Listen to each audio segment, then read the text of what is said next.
Spain is preparing one of the largest operations to legalize illegal migrants in European history. According to police analyses, the number of people who may obtain residence permits could exceed 1.3 million. This is demographic replacement, the nationalization of an invasion caused by the pull factor and open borders. Educated young Spaniards are emigrating, and Africans, Muslims of draft age, are arriving. This will continue until the nation is destroyed. Sanchez's plan is a crime against Spain, whose public services, infrastructure, security and prosperity have already collapsed precisely because of this immigration. This is of a scale that goes far beyond the politics of one country. Legalization means access to the labour market, the social security system and, in the longer term, the ability to move freely within the Schengen area. And, as the Spanish government is already saying, it also means the right to vote. Of course we want you to vote. We have already achieved legalization, and now we will get you citizenship or change a law that so you can vote. I hope that we will put the theory of exchange into practice. I hope that we are able to rid this country of racists with the help of immigrants and working people. Of course I want an exchange to happen. Exchange of racists, exchange of con artists.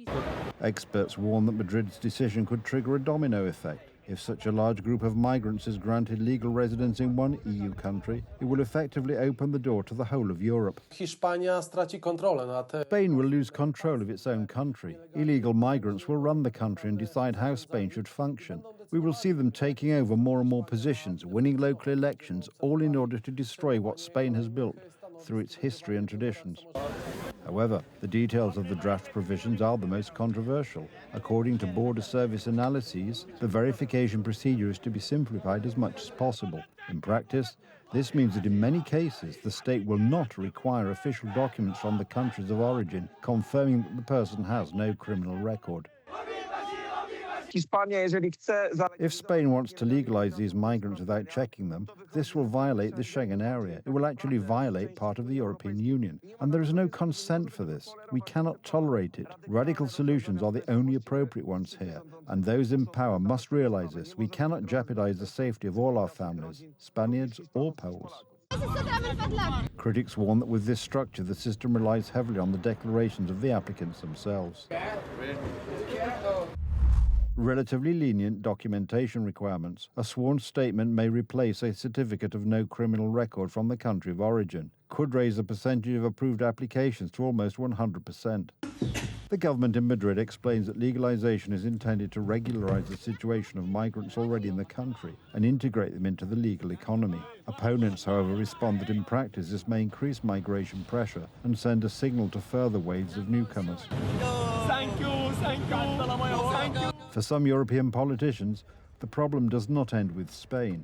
In the Schengen area, the decisions of one country have consequences for all, and legalization on such a scale means a change in the security situation throughout the European Union.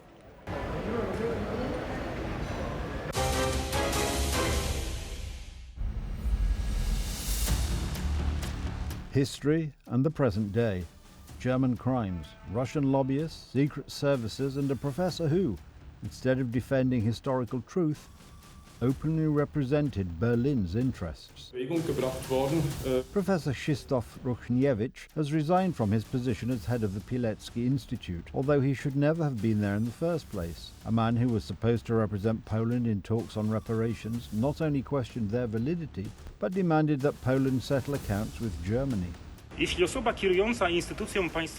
someone who heads an important public institution undermines a sense of claims resulting from unprecedented destruction and crimes committed against Poles, then we are dealing with a conflict with the national interest.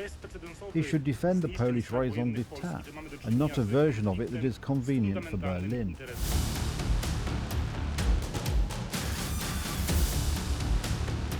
It is enough to recall what the head of the Pilecki Institute was saying about reparations until recently.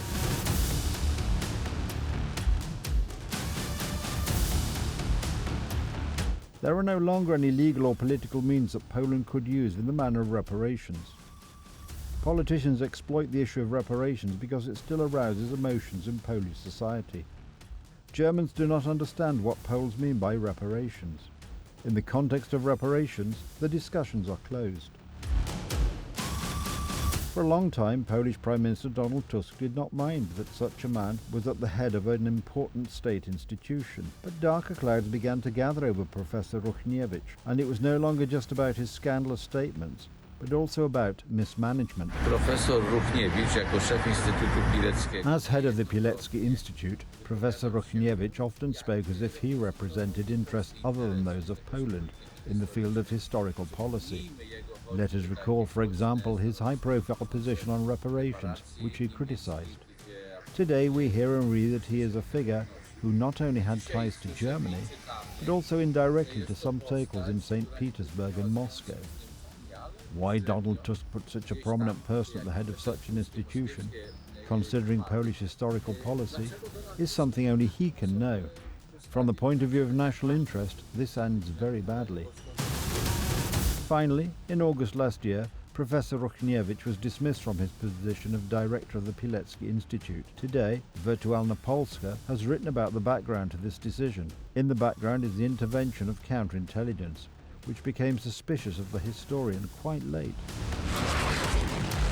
Among other things, he expressed his dislike of the Lemkin Center, which documents Russian crimes, but worse still, Professor Ruchniewicz's dangerous connections with Germans and indirectly with the Russians came to light. His relationship with Urs Unkauf was also considered disturbing. He is a German lobbyist who sympathizes with the Russian Wagner Group, a private military company waging cyber warfare against the Western world and expanding Russia's influence in Africa and the Middle East. The head of the Pilecki Institute must first and foremost understand who Cavalry Captain Pilecki was, must identify with him to some extent, and must not look at Germany through rose-coloured glasses, let alone look furtively at Russia. These two countries contributed to the tragic events during and after World War II, and both countries refused to acknowledge their responsibility for our pain, our suffering, our human losses, and, of course, our economic losses. The lobbyist mentioned by Wirtualna Polska was supposed to legitimize the criminal activities of the Kremlin-linked Wagner Group and worked closely with Professor Ruchniewicz. Today, it also turns out that there are very serious suspicions that he was acting under Russian influence, that he was very close to people from the Wagner Group, that he did not represent Polish interests in Belarus, Russia and Ukraine in a dignified and appropriate manner. In these matters, he kept his distance from the position of the Polish state and, it must be said bluntly, represented views close to the Russian position. All this needs to be explained. Does Polish counterintelligence exist? How could Polish counterintelligence allow such a man to hold such an important position in the Polish state? The professor ended his work in an atmosphere of scandal, but it is not yet known how much damage the mission entrusted to him by Donald Tusk has caused Poland. Donald Tusk is politically responsible for this nomination, and it is he who should explain whether the priority was to strengthen Polish historical claims or to extinguish them. When it comes to national memory, there is no room for ambiguity.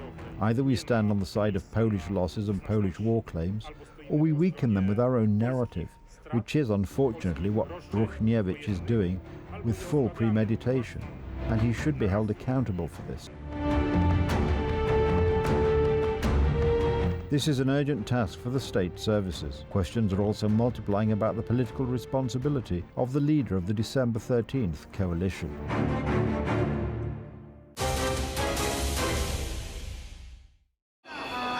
Another wave of anti-government protests is sweeping across Serbia. Demonstrations against corruption began in November 2024 after the tragedy in Novi Sad. 16 people died when the roof of the railway station collapsed, shaking the rule of populist President Aleksandar Vučić. I place my hope only in solidarity and unity, and that we will join forces and as many people as possible will get involved in the life of this country.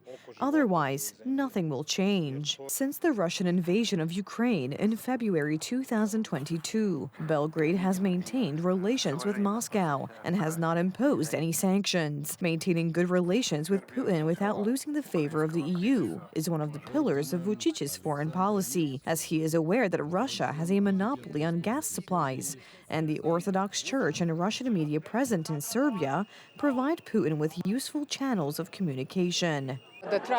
We will protest until the end, as long as necessary, until the regime changes and justice is done. In Novi Sad, several anti-government protesters were injured in clashes with Vucic's supporters after the protesters tried to block a state-organized event marking the 200th anniversary of the oldest Serbian cultural institute.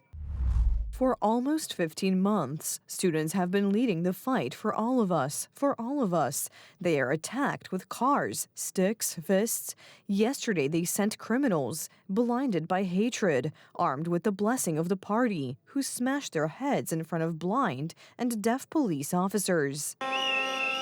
Supporters of the ruling Serbian Progressive Party were behind the attacks. In response to these events, further demonstrations were organized in several Serbian cities. There's a problem. Either they are not aware of it or they are ignoring it. I see no other solution than elections. Whether it will happen sooner or later, we will see. I'm afraid that these children standing in front of us might get hurt. I'm overwhelmed with fear because of everything that has happened here. I'm afraid that tomorrow I might find myself in the same situation. Protesters and human rights organizations accuse the police of using excessive force and the government of suppressing media freedom and attacking political opponents. Serbs say that significant changes will take time. Do you know how long it took to build this regime and how many years this system has been in place? Nothing can change overnight. Everything we have been working on for the past year will only bear fruit after some time. The European Union, which began membership talks with Serbia in 2014, has criticized the excessive use of force by the police and said that Belgrade must strengthen the rule of law and fight corruption and organized crime if the country wants to join the bloc. Only with perseverance, a pure heart, common sense, and hope that something will change can we achieve something. To be honest, I don't know what else can be done. The current protests in Serbia are the latest wave of demonstrations that have been going on for 15 months. Students took to the streets in Belgrade, Čačak, Niš, Novi Sad, and Kragujevac, among other cities. The participants accuse the authorities of corruption and negligence. They demand that those responsible for the tragedy in Novi Sad be punished and that early elections be called. President Aleksandar Vučić has pledged to hold early elections in the coming months.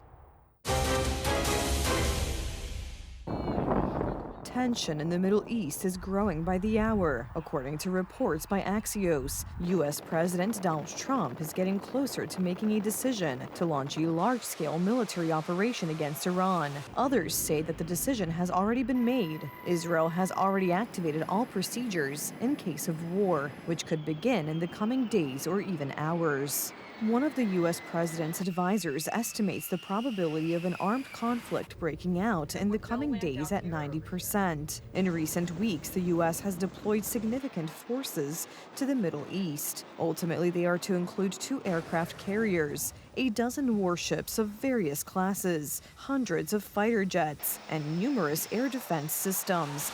In the last 24 hours alone, 50 combat aircraft, including F-35s, F-22s, and F-16s, have been deployed to the region. The latest reports mention 36 more aircraft, including 22 flying tankers, 13 transport aircraft, and an AWACS aircraft with an airborne early warning and command system on board, flying towards the Middle East. Israel, which has long advocated a hard line against Iran, is already prepared for the outbreak of conflict. In the event of a conflict, it will provide support. Yesterday, Iranian-American talks were held in Geneva. Although both sides spoke of progress, according to Axios sources, the differences remain significant. And at the same time, Iran has decided to partially close the Strait of Hormuz due to maneuvers. The White House has given Iran 2 weeks to present a detailed proposal for an agreement. However, a similar situation already occurred in June 2025, when the decision to attack was made much faster than expected.